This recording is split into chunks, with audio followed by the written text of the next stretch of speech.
இடங்களுக்கும் முடிசூடினான் புவனம் முழுதும் புலி பொறித்த கொடி நாட்டினான் தோன்றும் இடங்களில் தன் புகழ் நாட்டினான் தோன்றும் இடங்களில் தன் புகழ் நாட்டினான்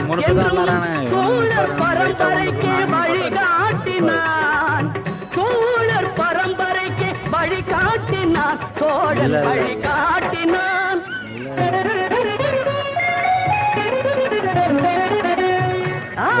கலைகள் பல நிலைநாட்டினான்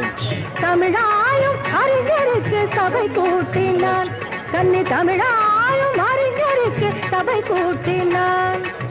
தூயவர் தமிழ் வாழ்வில் துணை கூட்டினான் தொட்டதையெல்லாம் பொன்னாக்கினான் தொட்டதையெல்லாம் பொன்னாக்கினான் பொன்னாக்கி